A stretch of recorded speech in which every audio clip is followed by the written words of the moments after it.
जय श्री राम। स्वागत है आपका उस यात्रा में जहां हम बात करेंगे उस ग्रह के बारे में जो सब कुछ छीन कर भी सब कुछ दे देता है।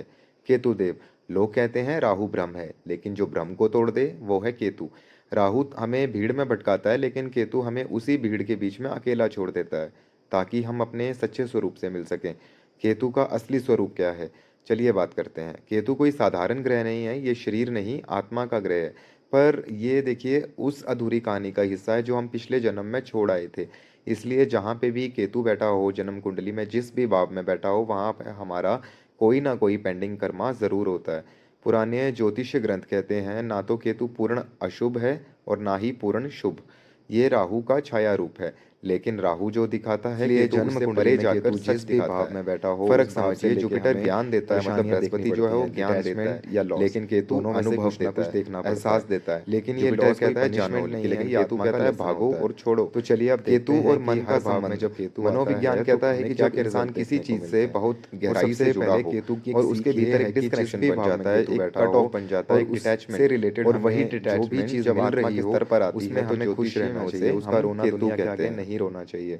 अगर आप ऐसा करते हैं, अगर मान लीजिए आप जॉब जॉब में सेटिस्फाई नहीं और जॉब आपको अच्छी नहीं मिलती है, तो उसके लिए आप हर किसी के आगे अपनी इस परेशानी को बताते रहते हैं, तो ये परेशानी आपकी कभी ख़त्म नहीं होगी। जब आप उस चीज़ से तृप्त हो जाएंगे, आप उसको मान लेंगे कि ये जो है वो ठीक है, तब आपको कुछ रिजल्ट मिलेगा।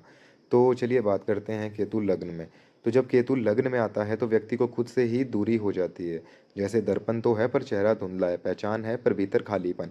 ऐसे लोग बाहर से आत्मविश्वासी दिखते हैं, लेकिन भीतर बहुत ज़्यादा सेल्फ डाउट से भरे होते हैं। उन्हें लगता है कि वो किसी और दुनिया के हैं। ये प्लेसमेंट पास्ट लाइफ के अहंकार को तोड़ती है। पिछले जन्म में इंसान बहुत रूप, नाम, प्रसिद्धि या अहंकार में था। इस जन्म में वही आत्मा होती है, वो ये कहती है कि अब देखो बिना नाम के आप कौन हैं। तो ये लोग अक्सर स्पिरिचुअल होते हैं, उनके भीतर एक एग्जाइन मान लीजिए एक डर वाला, मतलब मान लो कि एक स्पिरिचुअल इंसान है, ठीक है, वो अपनी मर्जी से है, लेकिन एक इंसान है जिसको अंदर से कुछ डर सता रहा है हर वक्त बिना बात का, फिर वो पूजा पाठ में जाता है। तो उस तरह के व्यक्ति ज़्यादा रहते हैं। स्वास्थ्य की दृष्टि से अगर हम देखें तो एंग्जाइटी, माइग्रेन, स्किन या दांत, इन सब से जुड़ी समस्याएं मिलती हैं। और यूरिनल प्रॉब्लम्स भी होती हैं इसमें ज़्यादा। बाकी प्लेसमेंट दिखाती है कि कौन से भाव में है, तो हम अभी फर्स्ट भाव की बात कर रहे हैं। तो यहाँ पे सिर की जगह पे देखिए, ये एक ऐसा ग्रह है, देखिए एंग्जाइटी देने के अलावा ये माइग्रेन, स्किन प्रॉब्लम, सिर से जुड़ी समस्याएं इसमें ज़्यादा मिलती है, क्योंकि सिर वही जगह है जहाँ से पहचान शुरू होती है। और केतु जो है वो उस पहचान को हटा देता है। मतलब ये प्लैनेट एक ऐसा है कि जिसका हेड नहीं है। तो आप समझ सकते हैं विवाह में देखिए पार्टनर इन्हें समझ नहीं पाते हैं, क्योंकि ये खुद को ही नहीं समझ पाते हैं। काम में भी बार बार रोल चेंज, क्योंकि आत्मा स्थिर नहीं है। लेकिन जब ये मेडिटेशन या रिसर्च की ओर जाते हैं तो इनका, मान लीजिए इन्हें एक लाइट मिलती है, और जैसे एक लैम्प खुद को जलाकर दूसरों को रास्ता दिखाता है, तो इन्हें वैसी फील आती है। मतलब ये अपने जो भी इनके सवाल जवाब हैं वो ख़त्म होने लगते हैं थोड़ा। तो जब केतु दूसरे भाव में आता है, यहाँ पे होता है कि वाणी और मन का संतुलन। तो जब केतु दूसरे भाव में आता है तो इंसान की वाणी उसका कर्म होती है। मतलब या तो वाणी से वो किसी को हील करेगा, या तो पानी से वो सब कुछ बिगाड़ देगा। ये चीज़ होती है। ये लोग बोलते कम हैं, सोचते ज़्यादा हैं। बचपन में फैमिली से इमोशनल दूरी होती है। खाने की आदतें जो होती हैं वो अनियमित होती हैं। स्पीच में रुकावट होती है। हार्शनेस हो सकती है। कारण क्या, पिछले जन्म में देखिए, पिछले जन्म में वाणी या धन का दुरुपयोग किया हुआ हो, किसी का दिल तोड़ा हो या किसी का पैसा दबाया हो, तो इस जन्म में आत्मा कहती है अब चुप रहो और सुनो। तो ऐसे लोग अच्छे काउंसलर या स्पिरिचुअल गाइड बन सकते हैं, लेकिन फैमिली में जो है वो मिसअंडरस्टूड रहते हैं। स्वास्थ्य में थ्रोट, थायराइड, माउथ, डाइजेशन, इन सब से जुड़ी समस्याएं या गुप्त समस्याएं बोल सकते हैं साथ में। आर्थिक दृष्टि से पैसा आता है लेकिन टिकता नहीं है। पैसा इकट्ठा करने से ज़्यादा इनका जो कार्मिक लेसन होता है वो होता है बोलो कम समझो ज़्यादा। तो यही कारण है कि ऐसे लोग बहुत ज़्यादा चैंटिंग, मंत्रा या साउंड हीलिंग की ओर खींचते जाते हैं, क्योंकि वो जानबूझकर साइलेंट से साउंड बनाना सीख रहे होते हैं। तो जब केतु तीसरे भाव में आता है तो यहाँ पे इंसान मतलब मौन योद्धा होता है। तीसरा भाव हमारा पराक्रम का होता है, क्योंकि तो तीसरे भाव में केतु यहाँ पे देखिए एक वॉरियर है जो शोर नहीं करता, लेकिन भीतर एक जंग लड़ रहा होता है। ये पास्ट लाइफ में जो मिसयूज ऑफ करेज दिखाया जाता है उसको इस लाइफ में शो करता है। तो पिछले जन्म में इंसान ने अपना साहस या शक्ति का दुरुपयोग किया था, या किसी को दबाया हो या ईगो से डिसीजन लिए हों, तो अब वही आत्मा इस जन्म में भीतर से डरपोक लगती है, तो कुछ करना चाहता है लेकिन डर लगता है। मतलब ये घर हमारा पराक्रम का है, तो इंसान कभी बहुत ज़्यादा निडर हो जाता है लेकिन अंदर ही अंदर वो डरा रहता है।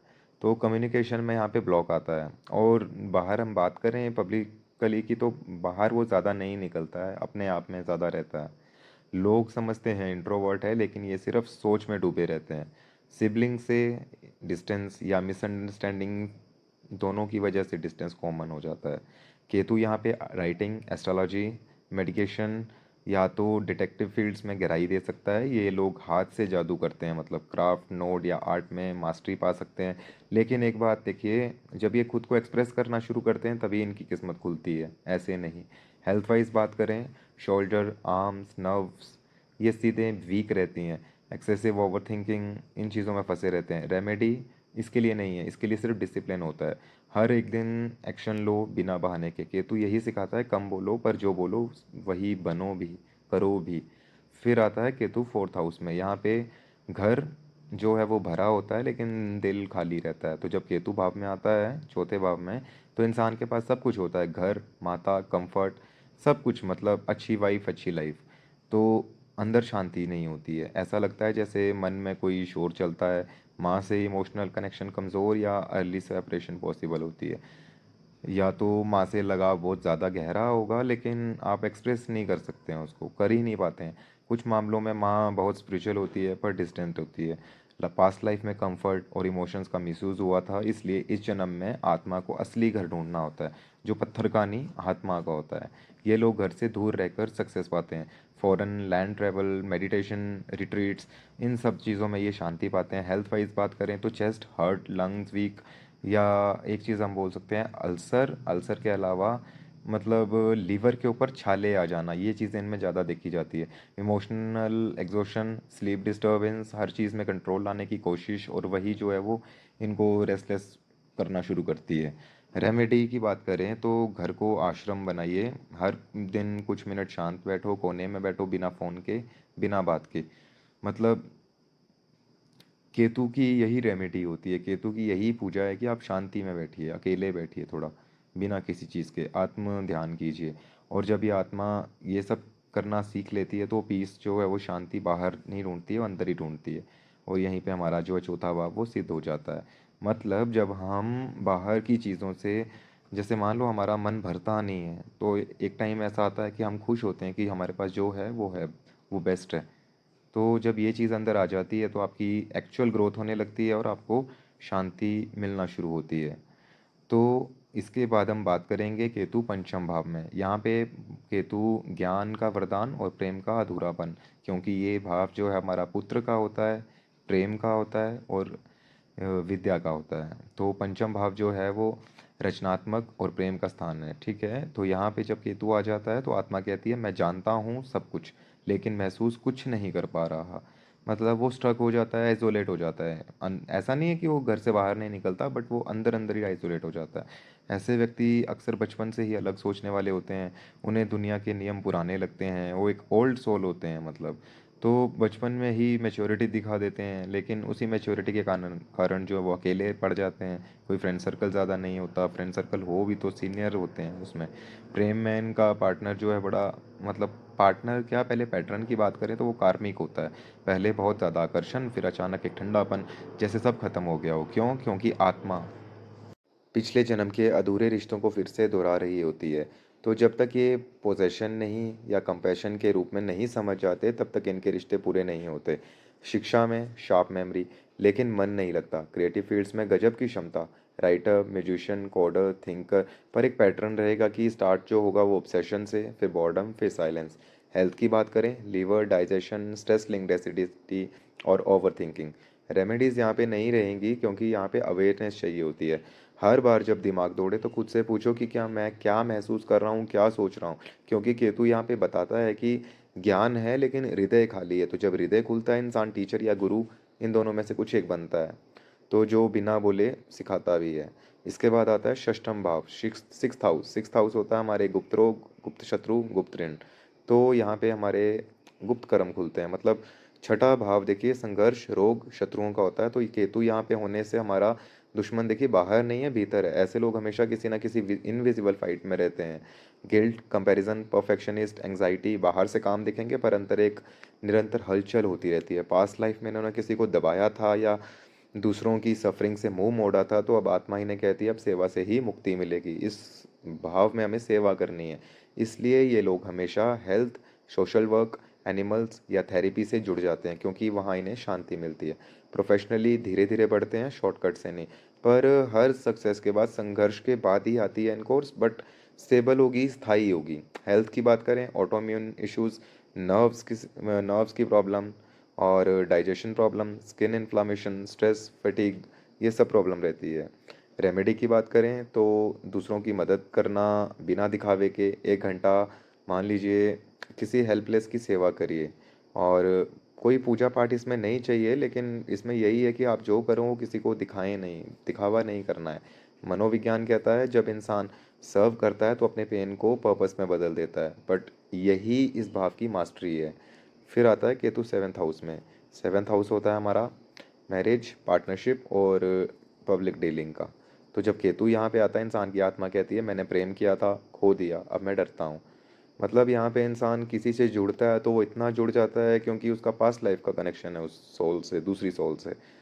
तो वो उससे छूट नहीं पाते। डिप्रेशन, एंग्जाइटी, ये सब इस भाव में मिलता है। और केतु में मैरिज भी स्टेबल नहीं रहती है। इंसान की 2 मैरिज, 3 मैरिज, 4 मैरिज, जब तक उसे पैटर्न समझ नहीं आता, या तो मैरिज आगे होती ही नहीं है या मैरिज में डिले, कुछ ना कुछ प्रॉब्लम रहती है। तो ऐसे व्यक्ति का रिश्ता अक्सर कार्मिक होता है, यानी जो प्रेम या साथी आता है वो कोई नया नहीं होता, वो वही आत्मा होती है जो पिछले जन्म में अधूरी रह गई थी। इसलिए शुरुआत में मैग्नेटिक अट्रैक्शन होता है, लेकिन कुछ ही समय में एम्प्टीनेस, वह मेरे लिए बना है वाली भावना आती है। पर अंत में मैं उसे समझ नहीं पाया वाली पीड़ा भी रह जाती है। शादी भले देरी से होती है, इमोशनल मिसमैच रहता है, लेकिन ध्यान रखिए यहाँ पे ये पनिशमेंट नहीं है, ये मिरर है। क्योंकि केतु यहाँ पे सिखाता है प्रेम ओनरशिप नहीं होता, अवेयरनेस है। अगर देखिए सेवेंथ हाउस केतु में जब जो जैसा पार्टनर मिला उसे आप एक्सेप्ट कर लीजिए। मैरिज हो गई है तो फिर एक्सेप्ट करना सीखो। अगर आप उसे बदलने की कोशिश करेंगे तो नहीं चलेगा। और देखिए अगर सेवेंथ हाउस में केतु है तो जाहिर सी बात है फर्स्ट हाउस में राहु होगा, तो राहु की डिज़ायर्स कभी ख़त्म नहीं होती, एंडलेस हंगर है, तो उस वजह से अपनी मैरिज को ख़राब मत करिए। इसके बाद हेल्थ की बात करते हैं। Kidney, lower back, hormone, skin और ये सब प्रॉब्लम रहती है। और ये सब जो हैं वो बैलेंस ऑर्गन्स हैं, तो केतु इम्बैलेंस से ही तोड़ता है। तो ध्यान रही रखिएगा इस चीज़ों का। और मैरिज को लेके मैं एक बात और कहना चाहूँगा कि सेवेंथ हाउस देखिए, इंसान सेवन जिसका राहु लगन में हो और सेवेंथ हाउस में केतु हो, वो पार्टनर से तब तक झूठ नहीं बोलता जब तक उसका पार्टनर उसके साथ सही है। अगर उसके पार्टनर की तरफ से उसे धोखा मिले तो वो उस सच को निकलवाने में चाहे वो जितना मर्जी गिर सकता है।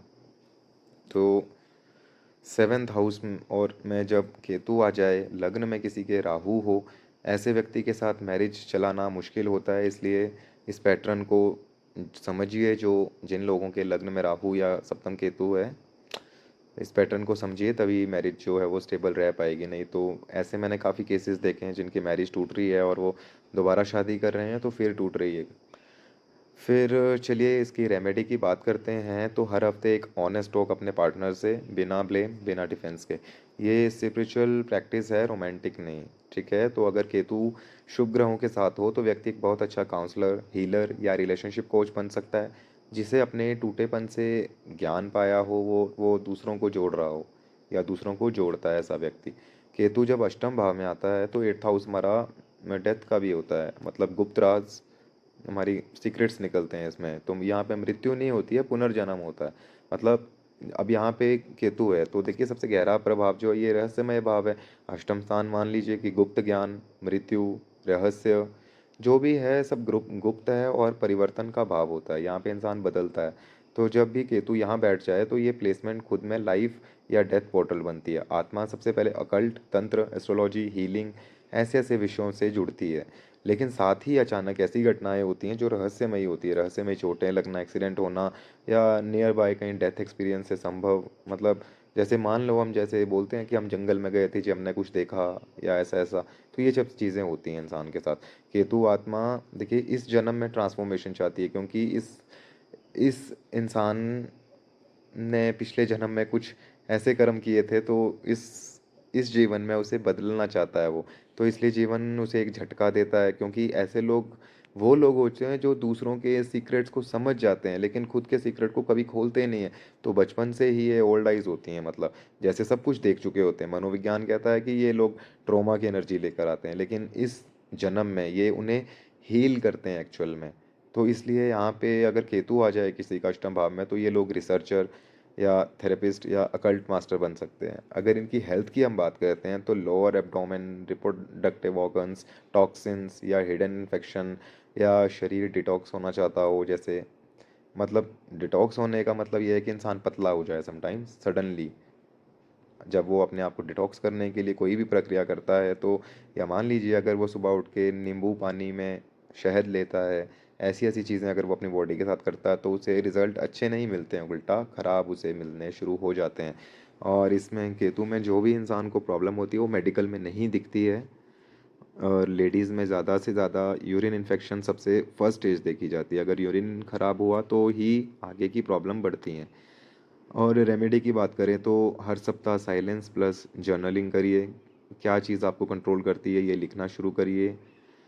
और अगर मान लीजिए आपका केतु मंगल के साथ हो, तो ये वॉरियर कर्मा है, मतलब पास्ट लाइफ में जो युद्ध या हिंसा से जुड़ा रहता है चीज़। तो अगर चंद्र के साथ हो तो इमोशनल ट्रॉमा, मूड स्विंग्स और साइकिक पावर, ये दोनों एक साथ आएंगी। लेकिन ये ही वो स्थान होता है जहाँ पे केतु सबसे ज़्यादा जागृति देता है। यहाँ आत्मा मारती नहीं है, मरती है। समझ रहे हैं आप? अंदर मतलब इंसान जो है वो बाहर की दुनिया से अपना मोह ख़त्म करके अंदर ही अंदर जीना शुरू कर देता है। तो बाहर वो अपने आप को ऐसे लोगों के बीच में भी ऐसे ना होना ही महसूस करता है।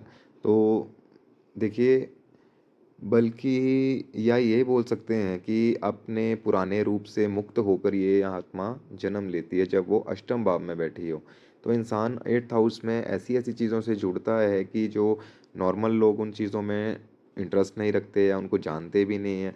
और वहीं मान लीजिए कि अष्टम भाव में यदि राहु हो, तो इंसान उन चीज़ों में जुड़ के मतलब तंत्र मंत्र इन सब चीज़ों में पढ़ता है, उनसे ज्ञान लेता है और उन दूसरों का उल्टा करता है। लेकिन 8th हाउस में यदि केतु हो, तो लोग वही इंसान उन चीज़ों में पढ़ता है, सीखता है और उनसे दूसरों की मदद करता है। ये फ़र्क है बस। तो केतु जहाँ भी बैठता है वहाँ पे हमसे कुछ ना कुछ वो छीनने आया होता है। वो बस ये पूछने आया होता है कि क्या हम उस चीज़ को छोड़ने के लिए तैयार हैं, जिसे तुम अपने समझ के बैठे हो? क्योंकि जब हम उसे छोड़ते हैं, वो चीज़ अपना रूप बदल कर हमें वापस मिलती है, कहीं न कहीं, वो ज़रूर मिलती है। मान लीजिए आपका एक रिलेशन है और आपने उसको ज़बरदस्ती चलाया हुआ है और केतु वहाँ पे बैठा है उस हाउस में, 7th हाउस में बैठा है। तो आप उस चीज़ को जब तक नहीं छोड़ेंगे, आप उसमें पेन में ही रहेंगे। वो बार-बार छूटेगा, बार-बार पकड़ेंगे। जब तक आप उसे प्रॉपर कट नहीं कर देते, तब तक चीज़ें नहीं बदलेंगी। और अगर आप उसे प्रॉपरली कट कर देते हैं, तब कुछ समय बाद आपको वो चीज़ खुद मिल जाती है। तो यही केतु का रहस्य मैंने शुरुआत में आपको बताया था कि चीज़ों के पीछे मत भागिए, चीज़ों को एक्सेप्ट करिए। जिस हाउस में केतु है, उस भाव से चीज़ों को एक्सेप्ट करिए, जो है वो ठीक है, तभी कुछ चेंज होगा। फिर आता है केतु 9th हाउस में।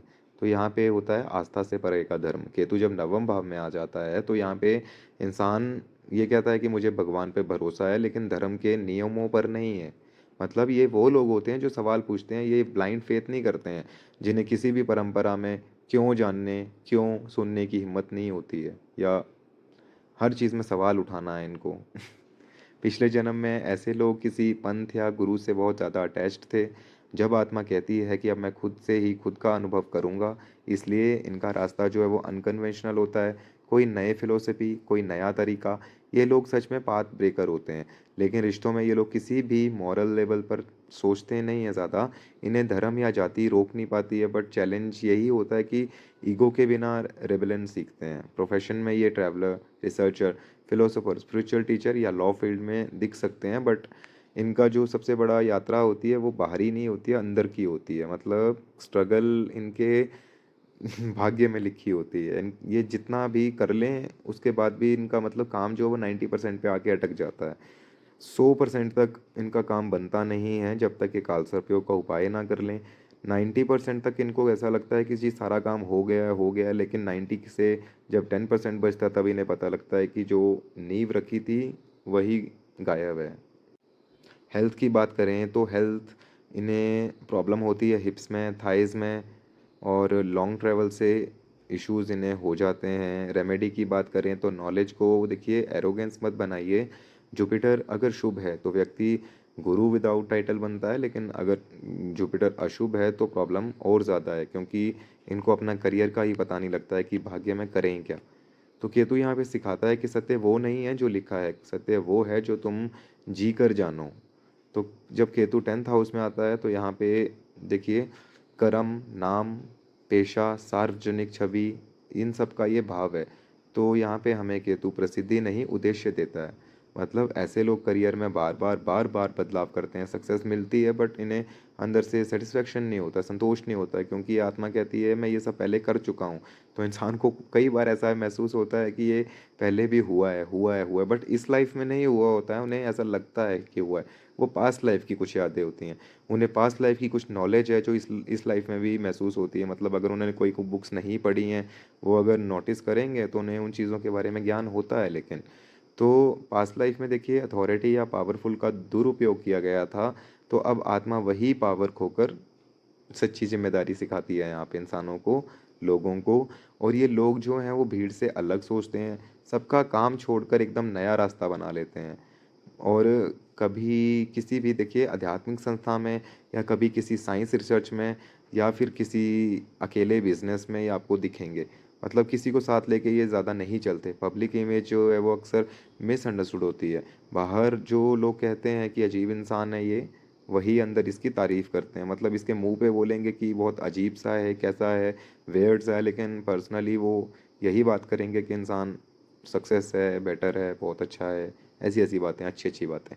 लेकिन देखिए भीतर से जो, जिस इंसान के खुद के इस भाव में, दशम भाव में केतु होता है, वो इंसान खुद के बारे में कभी भी सेटिस्फाई नहीं होता है। कभी भी देखिए अध्यात्म की, वो अध्यात्म को भी ले लो तो वो संशय में ही, मंशा में ही फंसा रह जाता है। उसे पता नहीं है कि क्या सही है और क्या गलत है। भीतर से ये लोग भले ही संयम रखते हों, स्वयं के प्रति सच्चे होते हों, लेकिन लोग इन्हें गलत समझ जाते हैं। हेल्थ की बात करें, अगर हेल्थ से पहले देखिए अगर पब्लिक इमेज की भी बात करें, ये लोग अपने काम से काम ज़्यादा रखते हैं, और इनके काम ऐसे भी होते हैं कि जो लोगों को पता नहीं होता है। इनको इनकम, मतलब लोगों को सिर्फ इनका पैसा दिखता है, इनका काम नहीं दिखेगा।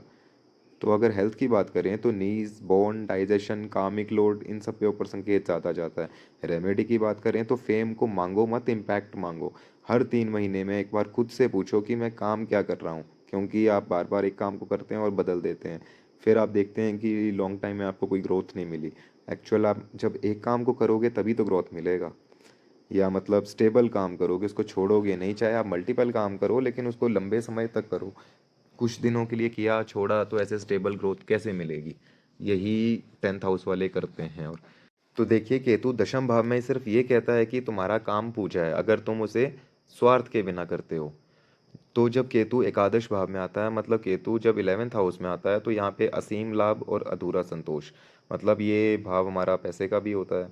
तो मित्र, लाभ, इच्छाओं, इन सब का ये घर है। तो जब यहाँ पे केतु बैठता है तो इंसान को सब कुछ मिलता है लेकिन संतोष नहीं आता। पैसा आता है, दोस्त बनते हैं, नेटवर्क्स बनते हैं, बट भीतर जो है वो खालीपन रहता है। जैसे आत्मा कह रही हो कि ये सब मेरे साथ पहले हो चुका है। मतलब जिस भी भाव में केतु बैठा हो 12 भावों में से, उन उनसे जुड़ी जो चीज़ें होती हैं वो हमें लगता है कि पहले हो चुकी हैं हमारे साथ। तो ये लोग जो हैं दूसरों के लिए बहुत अच्छा करते हैं, दोस्ती में पहले खर्च करते हैं फिर हर्ट होते हैं। इन्हें लोग सेल्फिश कहते हैं, जबकि ये लोग सबसे ज़्यादा देने वाले होते हैं। ये पास्ट लाइफ में सोशल लीडर्स होते हैं। अब उनका लेसन है कि नाम नहीं, कारण से काम करना है। प्रोफेशन में अक्सर लोग big organisation, social media, finance, politicians, अचानक फेम या नेटवर्क ग्रोथ पॉसिबल होती है, बट साथ में इमोशनल वैक्यूम भी होता है। हेल्थ की बात करें तो blood pressure, hormonal imbalance, social anxiety, ये चीज़ें रहती हैं। रेमेडी की बात करें तो 3 कॉजेज़ चुनो, बस उन्हीं के लिए काम करो। देखिए हर चीज़ से जुड़ना केतु को बेचैन रखता है, इसलिए अगर एकादश भाव देखिए लाभ भाव भी है, तो अगर आप बहुत ज़्यादा चीज़ों के पीछे भागेंगे तो आप, सिंपल सी बात है कि अनसेटिस्फाइड ही रहेंगे। तो 2 चीज़ों में भागिए, 3 चीज़ों में भागिए, बट अच्छी और कंसिस्टेंसी से भागिए। तो जब ये लोग इम्पैक्ट ड्रिवन बनते हैं तब इन्हें वही फेम मिलती है जो सच्चा कर्म अट्रैक्ट करता है। मतलब स्टेबल, बिल्कुल जो ये चाहते थे। तो केतु यहाँ पे विस्फर करता है, दुनिया को मत बदलो, खुद को बदलो, दुनिया खुद बदल जाएगी। फिर आता है 12th हाउस, केतु जब द्वादश भाव में आता है तो ये होता है हमारे लिए मुक्ति का द्वार, मतलब मोक्ष का द्वार। ये ही भाव जो है 12th हाउस हमारा हॉस्पिटल भी है, फॉरेन भी है, और घर का बेड भी है या हॉस्पिटल का बेड भी है। तो जब हम 12वें भाव में चलते हैं या केतु 12वें भाव में बैठा होता है, तो ऐसे व्यक्ति के जीवन में एक ही थीम रहती है, छोड़ना। चाहे वो जगह हो, लोग हों, पहचान हो, धीरे धीरे सब कुछ चला जाता है। मतलब ये पहले एक चीज़ के पीछे भागते हैं, उस चीज़ को ले आते हैं, रख लेते हैं, उसका यूज़ थोड़ा सा करते हैं नहीं है, और नई चीज़ के पीछे भागने शुरू हो जाते हैं। तो अंत में इन्हें बस शांति ही रह जाती है, चाहे वो जितना मर्जी चेज़ कर लें, बट उसका इस्तेमाल अच्छे से आप बोलेंगे तो वो नहीं कर पाते हैं, और चीज़ें इनसे दूर हो जाती हैं या ये चीज़ों से दूर हो जाते हैं। तो ये लोग अक्सर कहते हैं कि मुझे किसी चीज़ की इच्छा ही नहीं रही है, लेकिन ये निराशा नहीं है, ये आत्मा का अंतिम पार्ट है, वैराग्य, डिटैचमेंट। बट मैंने आजकल की दुनिया में ऐसा लोग देखे हैं कि मान लो अगर कोई नशा भी करता है तो वो कहता है कि मैं आज आज वो सामने कहेगा मैं नहीं करता हूँ, मुझे इच्छा नहीं है, लेकिन कल अगर आप उसे ऑफर करेंगे तो वो उस चीज़ को करता होगा। ऐसे ही आप और चीज़ों में भी ले सकते हैं, कि मान लीजिए खाने में लेते हैं तो वो बोलेगा नहीं, मुझे खाने की इच्छा अब नहीं होती है ये सब चीज़ों की, लेकिन कल अगर आप उसे ऑफ़र करते हैं तो वो मना नहीं करेगा। तो ये इंसान बीच में फंसे रहते हैं, मतलब ये करते भी हैं, नहीं कभी करते हैं। अब ये मैटर करता है कि एग्जैक्ट करेंगे या नहीं करेंगे, वो केतु की प्लेसमेंट पे मैटर करता है कि वो किस राशि में है, किस नक्षत्र में है, अच्छा है, बुरा है, पापा ग्रह की दृष्टि है, नहीं है। ये सारी चीज़ें देखने के बाद ही मतलब प्रॉपर कह सकते हैं। लेकिन ये चीज़ें ऐसी ऐसी कुछ चीज़ें जो बेसिक हैं वो होती ही होती हैं। पास्ट लाइफ में ये लोग बहुत ज़्यादा इंटेंस तपस्वी या साधक रहे होंगे, जब उन्हें देखिए सामान्यता सिखाने आया है, मतलब इस भाव में हमें मोक्ष की प्राप्ति होती है। तो पास्ट लाइफ इनकी कुछ इस प्रकार से रहती है। तो बहुत से लोग जो हैं वो हॉस्पिटल, एनजीओ, फॉरेन लैंड्स या स्पिरिचुअलिटी में जाते हैं, ऐसे ऐसे काम करते हैं। तो क्योंकि उन्हें आइसोलेशन से ही शांति मिलती है। हेल्थ की अगर हम बात करें तो स्लीप डिसऑर्डर, या तो बहुत अच्छी नींद भी आ सकती है इसमें, मतलब वही बात है कि प्लेसमेंट के ऊपर है। तो मोस्टली जो है वो हेल्थ डिसऑर्डर होता है, चेस्ट में प्रॉब्लम होती है, लंग्स में प्रॉब्लम होती है, आइज़ में प्रॉब्लम होती है, वाटर इम्बैलेंस होता है, पानी से डर ज़्यादा होता है। रेमेडी की बात करें तो डिसिप्लिन इन साइलेंस, मतलब हर एक दिन नो फ़ोन और अकेलेपन, ये चीज़ को अपनाओ। अकेलापन नहीं, मतलब ऐसा नहीं है कि आप अकेलेपन में सारा दिन रहो, बट सिर्फ 1 घंटे के लिए अकेलेपन में रहो, अकेले रहो, अपने आप में रहो, और कोई आपके साथ में आपके मन में नहीं होना चाहिए। और हर एक महीने में एक साइलेंट दिन रखो, पूरा दिन साइलेंट, उस दिन पूरा दिन अकेले आपको रहना है।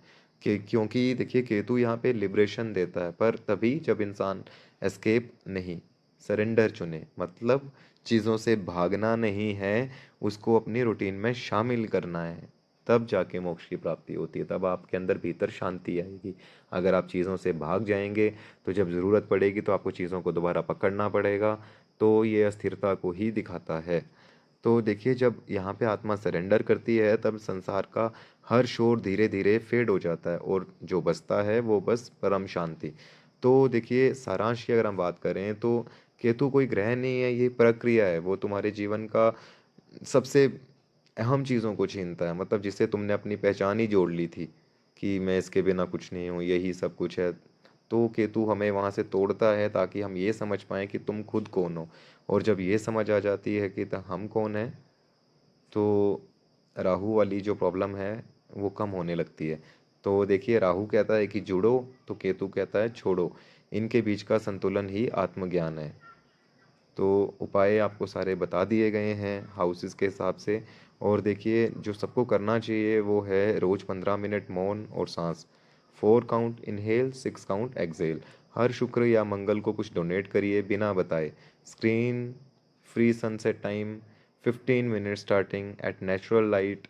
और देखिए ये वाली भावना छोड़ दो कि मेरा तेरा, इस भावना को जब छोड़ के आप काम करेंगे तो आपको रिजल्ट जल्दी मिलेंगे। चीज़ों के पीछे भागिए मत, एक्सेप्ट करिए, तब आपको रिजल्ट अच्छे मिलेंगे। तो अगर इस वीडियो में आपको कुछ भी इम्पोर्टेंट, कुछ भी नॉलेजेबल मिला हो तो ज़रूर कमेंट करिएगा, कुछ आपने अपने आप से रिलेट किया हो जिससे नेक्स्ट वीडियो बनाने में हमें और मदद मिलती है। धन्यवाद। अगर आपने चैनल को अभी तक सब्सक्राइब नहीं किया है तो सब्सक्राइब ज़रूर कर लीजिएगा ताकि आपको वीडियो आगे की मिलती रहे।